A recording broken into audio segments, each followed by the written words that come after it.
कोई नारी अगर अपना सुहाग उतार कर बैठ जाए, कहीं चूड़ी बदल रही हो, कहीं मंगलसूत्र बदल रही हो, कहीं चोटी कंगा कर रही हो, शाम के समय झाड़ू लगा रही हो, दरवाजे पर बैठ गई, देहली पर बैठ गई, ईख से कंगे से अपने बाल को झाड़ रही हो, बिछुड़ी चूड़ी बदल रही हो शाम के समय पर, तो पार्वती जी कहती हैं क्योंकि काल और महाकाल, शिव पुराण कहती है जहां से महाकाल निकलकर पार्वती के साथ जाते हैं उसके पीछे काल चलता हुआ आ जाता है। हर व्यक्ति के हर पल, हर घड़ी, हर क्षण काल तो मस्तक पर है ना। जैसे मृत्यु आपको मालूम है कि निश्चित है, उसी तरह काल व्यक्ति के मस्तक पर निश्चित है। शिवी शिवाय नमस्तुभ्यम। कभी कोई किसी के साथ में अगर कोई एकदम अचानक कोई घटना घट जाए और व्यक्ति को चोट भी कम आए, लगी भी कम हो, समझ लेना कोई काल मस्तक पर चल रहा था और वो काल महाकाल ने टाल दिया। हो सकता है कि महाकाल वहां से निकले हो या महाकाली ने कुछ कृपा करी हो, महाकाल बाबा ने कुछ करुणा करी हो, तो वो काल तुम्हारा टल गया, थोड़े पर निकल गया, बाबा ने तुम्हारी रक्षा कर लिया, बचा लिया। विशालतम कोई काल। ठेकेदारी करते ना, जो ठेका भरते हैं कि नहीं मेरा टेंडर आना चाहिए, मेरा ये काम होना चाहिए, मेरी मल्टी बनना चाहिए, या मेरा ये काम के लिए जा रहा हूं, ये काम फतेह होना चाहिए, उसके सबके हाथ पैर जोड़ने से अच्छा एक काम करो, बस 108 सरसों के फूल उठाओ, शंकर जी का उद्धतेश्वर महादेव का नाम लिखो और छोड़ दो, शिव जी के ऊपर एक एक कर चढ़ा दो, वो ठेका तुम्हें ही मिलेगा, वो काम तुम्हारे पास ही आएगा। बस केवल अवधूतेश्वर में डॉक्टर बोल रहे हैं कि ऑपरेशन से बच्चा होगा, 7 गुड़ की डली लीजिए छोटी छोटी सी और हाथ में रख लो, शंकर भगवान के ऊपर से 21 बार घुमाइए, तमरुका जी का नाम लेकर, शिव जी को छुआकर, जो नारी को हॉस्पिटल लेकर जा रहे हो जाते के लिए, डिलीवरी के लिए, अगर डॉक्टर ने बोला है ऑपरेशन से होगा, उस नारी को तो 7 डली थोड़ी थोड़ी कर खिला दीजिए। 7 डली गुड़ खाते से नारी का जो प्रसव होगा वो ऑपरेशन से नहीं होगा, नॉर्मल जन्म लेगा बच्चा, ऑपरेशन से भी। यही तुमरुका जी का प्रमाण है। जो बच्चा रात्रि में गंदगी कर देता हो, सुसु कर देता हो बिस्तर पर, तो तुमरुका जी महाराज का स्मरण कर कर शंकर जी के ऊपर 1 कटोरी जल, उसमें थोड़ा गंगा जल मिलाकर शंकर को समर्पित कर दीजिए, नीचे 1 कटोरी लगाइए, उस कटोरी में उस जल को झेल लीजिए, शंकर भगवान के ऊपर से बेलपत्र उठाइए। जो बच्चा गंदगी करता हो, सुसु कर देता हो रात्रि में बिस्तर पर, या डरता हो या पढ़ाई में चित्त नहीं लगता हो, उस बच्चे को बेलपत्र खिलाकर पानी को पिला दीजिए, बच्चा गंदगी करना बंद कर देगा। तुमरुका जी के नाम का इतना प्रमाण हो रहा है, वो तुमरुका सहज नहीं है। देवऋषि नारद, इसलिए आज भी दक्षिण साइड में जितने मंदिर बनेंगे भगवान शिव के, उनके दरवाजे पर एक देवऋषि नारद की मूर्ति होगी तो दूसरी तुमरुका जी की मूर्ति होगी। बस तुमरुका जी की मूर्ति का यह अंतर है कि देवऋषि नारद का मुख मनुष्य जैसा है और तुमरुका जी का मुख घोड़े का लगा हुआ है महाराज, गले में वीणा पड़ी हुई है, करताल हाथ में है, घोड़े का मुख है, और तुमरुका जी नित्य प्रति शंकर का स्मरण करते रहते हैं, शिव का स्मरण करते रहते हैं, शिव बिना महाराज। इसलिए शंकर की मूल पूजन में, शिव की आराधना में, अगर कोई शिवरात्रि के दिन मध्य रात्रि में अनुष्ठान करते हैं, शंकर का अभिषेक करवाते हैं, शिव की आराधना करते हैं, उनने पूरी जिंदगी बेलपत्र चढ़ाया, धतूरा चढ़ाया, पूरी जिंदगी जल चढ़ाया, शंकर अगर प्रसन्न नहीं हुए तो उनसे निवेदन है जिंदगी में एक बार शिवरात्रि के अभिषेक में स्वर्ण भस्म, कौन सी भस्म, जब सोना जल जाता है,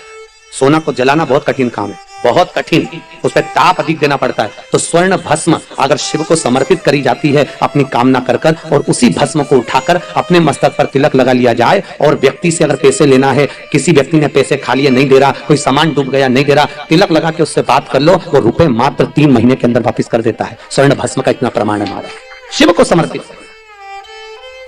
इसलिए शंकर के अभिषेक में स्वर्ण भस्म की प्रधानता कही गई। शिव का जब महाअभिषेक होता है तो उसमें स्वर्ण भस्म चढ़ाई जाती है, उसका पानी चढ़ाया जाता है। यहां तक हमारे यहां प्राण प्रतिष्ठा होती है हिंदू धर्म में किसी भी मूर्ति की, तो उसमें स्वर्ण जल से स्नान कराया जाता है। एक बेलपत्री का पौधा कहीं शिव मंदिर के नजदीक में, शंकर की शरणागति में कहीं निर्मित अवश्य करो, और प्रयास करना उस पौधे के लिए कि वहां पर जल भी कोई ना कोई चढ़ाता रहे, भले आप, और जैसे जैसे वो पौधा बढ़ेगा, ये विश्वास रखिए आपके घर में फिर संपदा आना प्रारंभ हो जाएगी, फिर वापिस लक्ष्मी आना। और आप किसी के यहां नहीं लगा सकते तो अपने ही भवन में लगाओ, और पौधा हो अपने यहां जरूर। और जो लोग नया पौधा लगाना चाहते हैं उनसे निवेदन है बन सके सेवा करो तो लगाओ, नहीं तो नया नया नियम पालना हम बिल्कुल मना करते हैं कि नए नए नियम से बिल्कुल दूर रहो। कि वो देवता हम भी बद्रीनाथ गए तो बद्रीनाथ जी के लिए आए, जगन्नाथ जी गए जगन्नाथ जी के लिए आए, रामेश्वर जी गए तो रामेश्वर जी के लिए आए, द्वारका गए तो द्वारका जी के लिए आए, इतना सारा देवी देवता इकट्ठा कर लिया और एक अगरबत्ती लेके सारा देवताओं को घुमा दिया। देवता उन भी सोच रहे कितनी बेवकूफ बना रही है, भगवान भी विचार कर। इतनी सी शक्कर लेकर सुबह सुबह से बैठ गए, गणेश जी को लगा दिया, और ऊपर पितर जी बैठे थे उनको भी दिखा दिया फोटो में। तुम्हारी नहीं कह रहा हूं रे,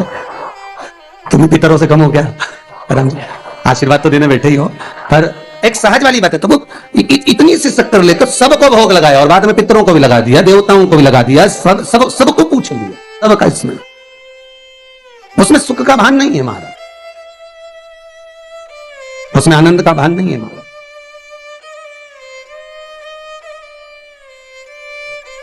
एक साधे सब सधे, हमें ज्यादा फैलाना नहीं फैलाना, बन सके और बच्चों को भी ज्यादा ढोंग प्रपंच में नहीं डालना। बच्चे लोग नहीं तो आज मान रहे हैं आपका कहना, सुन रहे हैं और कल नहीं सुनेंगे तो फिर, इसलिए ज्यादा ढोंग प्रपंच में नहीं डालना। बच्चों से भी कहना तुम्हें ना तो ढोंग प्रपंच करना है और ना ढोंग प्रपंच में जाना है, तुम तो इतना स्मरण करो कि एक लोटा पानी भरो और शंकर जी के चढ़ा। आज भी नियम है, केतकी का फूल सारे देवताओं पे चढ़ सकता है पर शंकर पे नहीं चढ़ता। अगर केतकी का फूल शिव को चढ़ जाता है तो 1000 गौ हत्या के बराबर दोष लग जाता है। केतकी के फूल में सुगंध होती है, सारे देवताओं को प्रिय है पर शंकर को अप्रिय है, शिव को नहीं चाहिए। जैसे गणेश जी को चढ़ाई गई तुलसी से घर में रखी हुई लक्ष्मी 6 महीने में समाप्त हो जाती है, उसी तरह केतकी के पुष्प को शंकर पर समर्पित कर देने पर व्यक्ति के मस्तक पर पाप की गठरिया बंध जाती है। जैसे गणेश जी को चढ़ी हुई तुलसी, गणेश जी को कभी तुलसी नहीं चढ़ती, जैसे शंकर जी को केवल साल में एक बार तुलसी चढ़ती है बैकुंठ चतुर्दशी को, उसके अलावा शंकर जी को तुलसी नहीं चढ़ सकती। बैकुंठ चतुर्दशी के दिन वो भी रात को 12 बजे से 4 बजे के बीच में चढ़ती है, हरिहर मिलन होता है, भगवान ठाकुर जी को बेलपत्र और भगवान भोलेनाथ को तुलसी। उस तुलसी और बेलपत्र को सेहत की शीशी में रखा जाता है, जो बच्चा पढ़ने में कमजोर होता है उसको 1 महीने तक चटाया जाता है, फिर माँ बाप को कभी नहीं कहता पड़ता बच्चों से कि पढ़ने बैठ, बच्चा खुद पढ़ने में होशियार हो जाता है। उस तुलसी और बेलपत्र का इतना प्रमाण होता है। बैकुंठ चतुर्दशी की तुलसी का बड़ा प्रमाण, गणेश जी को तुलसा नहीं चढ़ती। श्री